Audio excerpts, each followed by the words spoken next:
우리 보수파 진영의 골칫덩이로 떠오르고 있는 한동훈 전 국민의힘 대표. 오는 10일, 그러니까 내일 대선 출마를 공식화한다고 하지요. 한동훈은 최근 서울 영등포구 여의도 대합 빌딩에 선거 사무실을 가계약한 것으로 알려졌습니다.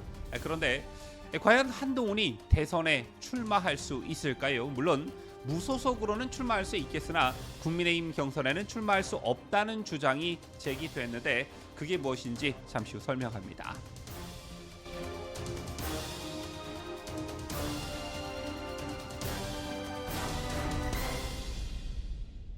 시청자 여러분 안녕하십니까? 뉴스데일리 베스트 민앵커입니다.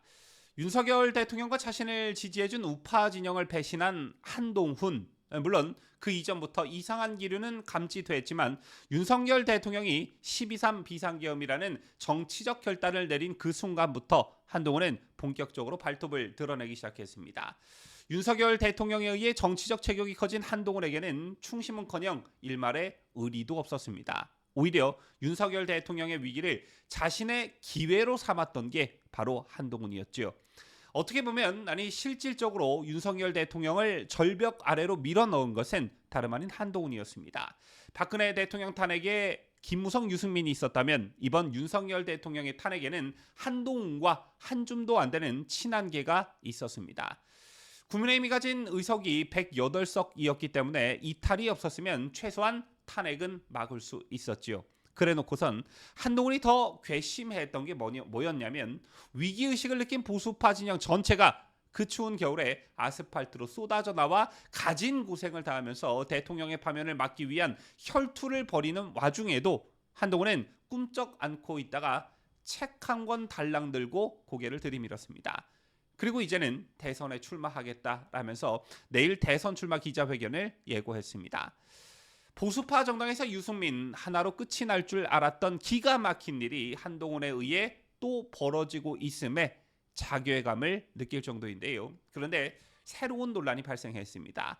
결론부터 말씀드리자면 한동훈이 무소속이나 아니면 신당을 창당해 대선에 출마하는 것이야 한동훈 지 자유겠지만 국민의힘 대선 경선에 참여하는 것은 안 된다라는 논란입니다. 거두절미하고 본론부터 말씀을 드리자면 국민의힘 당원 71조 2항을 보면 이렇게 되어 있습니다.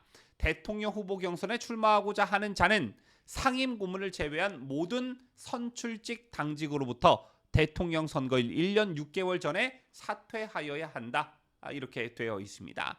이 당원에 한동훈이 딱 걸린다라는 것인데요. 한동훈은 지난 12월 탄핵 정국에서 대표직에서 내려왔지요. 그 시점부터 계산해 보면 2027년 3월 대선을 기준으로 최소 기간 1년 6개월을 채우지 못했습니다. 즉 당원대로라면 대선 출마 불가입니다. 다만 국민의힘 내부 관계자는 전국위원회를 통해서 추인을 받으면 되는 사안으로 사문화된 조항에 불과하다라는 해석을 내놓기도 했는데요.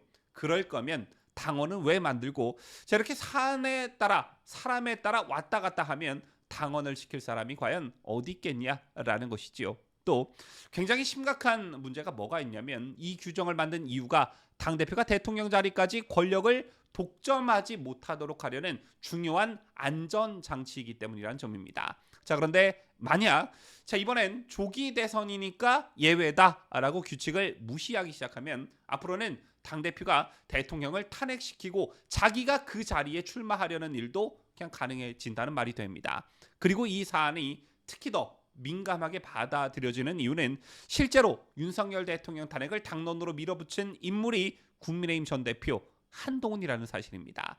따라서 이 문제 그냥 유야무야 넘어갈 일이 아니라는 것인데요.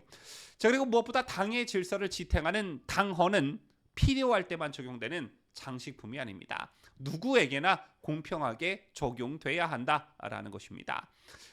그리고 말 나온 김에 한동훈 절대 불가론에 대해 몇 말씀을 더 드리겠습니다.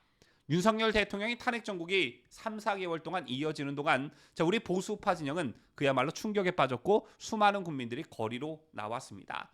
그런데 정작 그 한복판에 있어야 할 사람 한동훈은 도망치다시피 사라져 버렸었죠.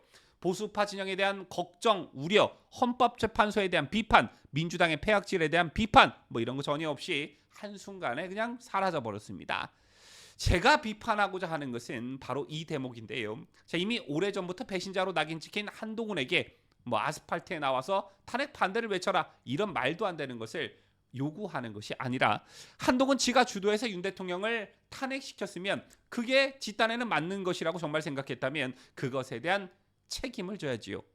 당내 한 줌도 안 되는 탄핵 세력 뭐 조경태, 배현진, 김상옥 이런 애들에 대한 책임을 지고 민주당이나 좌파 탄핵 찬성 집회 옆에서 뭐 조그맣게 텐트라도 쳐서 지들끼리 뭘 해보던가 아니면 과거 김무성, 유승민처럼 탄핵 찬성을 기치로 내걸면서 뭐 조그만 당이라도 하나 차리던가 아무런 강단도 결기도 없이 그냥 조용할 때까지 기다렸다가 뭐 조금 잠잠해지니까 책 한 권 달랑 들고 나와 저 여기 있습니다 라는 그 모습이 얼마나 찌질하냐 이 점을 비판하고 싶은 것입니다.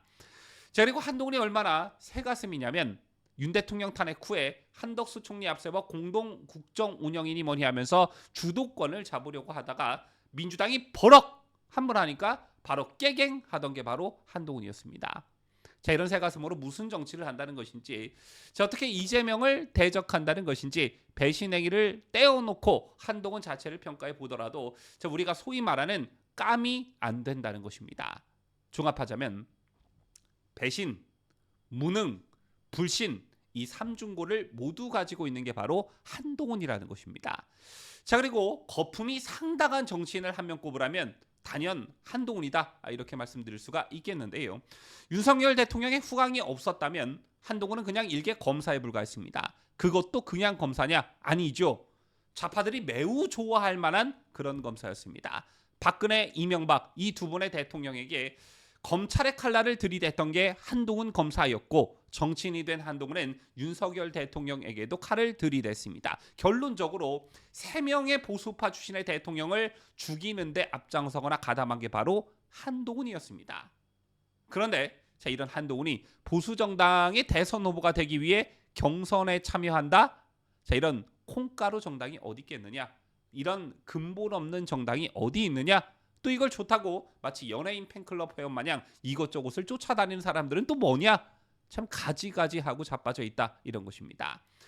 이 정도 됐으면 한동훈 같은 기회주의적 사람을 철저히 외면해야 그나마 보수파의 면이 사는 것입니다. 우리가 흔히 같은 당 사람을 또는 정치적으로 뜻을 같이 하는 사람을 동지라고 부릅니다. 정치인들이 연설할 때 당원 동지 여러분 이런 말 하곤 하지요. 그런데 한동훈을 동지라고 과연 부를 수 있겠느냐? 보수파 진영 전체를 죽이고 자기만 살겠다는 기회주의자 한동훈, 뭐 저도 우파 시민의 한 사람으로서 정말 쪽팔려서 고개를 들 수가 없습니다. 지금까지 저는 자유대한민국 수호하는 뉴스데일리 베스트 민혜커였습니다.